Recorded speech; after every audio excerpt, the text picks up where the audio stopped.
he is getting ready for his first game as the Auburn coach. Taylor Davis down there at Jordan-Hare Stadium for the Akron Auburn game. Taylor, it is great to have you back with us. Thanks so much for making time and give us a lay of the land on the Plains. The energy here in Auburn is palpable. And, it's not only the return of college football, it's the return of college football in the capacity that we're all used to. Tailgating returns, Tiger Walk returns, the band will be back. I mean, there's so much excitement just around the normalcy of a game day environment being back. But for Auburn, this is the new era. How much have we heard that, right? The Harsin era finally begins. And I think for Auburn fans, maybe even media, we feel like we know less about this Auburn football program than we have in many years, with a new staff, a lot of new faces, and ultimately some new schemes. So there's a lot of excitement, maybe a little bit of nerves, but ultimately just an eagerness to get out there week one. Taylor, I think that's really interesting. Now, in the era of COVID, you don't have the opportunity like maybe we would under normal times to get to know a coach. But of course, Brian Harsin getting COVID, being out, but just being down there and learning as much as you can for tomorrow night. What is your sense of him and the impact and influence he's going to have on this program?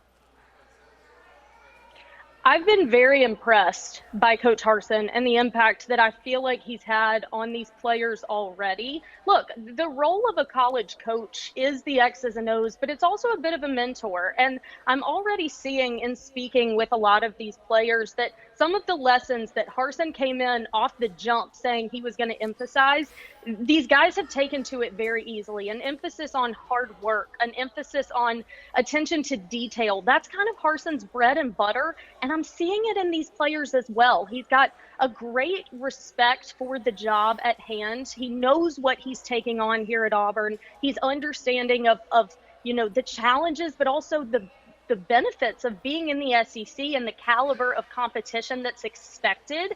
And I'm really seeing this thing gel pretty quickly. And, starting with Bo Nix, Chandler Wooten on the defensive side, there's a unity on this team, and it really starts from the top.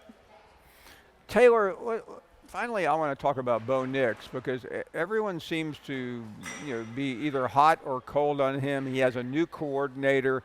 He has a new coach with a different philosophy. We saw his old coach last night in his first game. So what is the status of Bo Nix? I know he's starting, but how short of a leash is he on? I have every reason to believe that Bo Nix has the reins here. I think what Coach Harsin and Coach Bobo have seen from him this offseason have given them a lot of confidence in terms of Bo's ability to really command this offense. Yes, it's his third system, third position coach, third coordinator, and a new head coach. So a lot of change for him. And to be frank, Bo would tell you himself that there have been inconsistencies with his game. Coach Bobo said that one of their first conversations was actually a very vulnerable one where Bo came to him and said, look, here's where I have not been up to par. Here is where I have not done my best as an Auburn quarterback. What do we need to do to fix that? So Bo is not under any false impression that he's grown to the most of his ability. He told me this week he wants to play to the level he's capable of. He can make these contested throws in practice. In-game environment, the decision-making has been a little lacking. They've worked a lot on his pocket presence, stepping up into it instead of scrambling backwards, which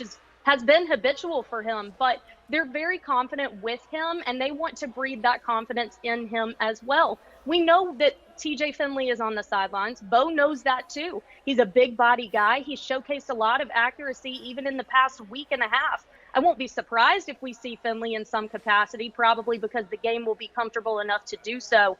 But they've given Bo the green light. He's commanding this offense, and they've seen enough growth in him, especially in fall camp, that they're confident in his role.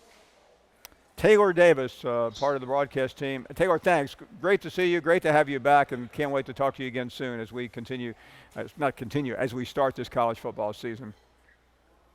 Thank you so much, Paul. Good to talk to you. What a pleasure.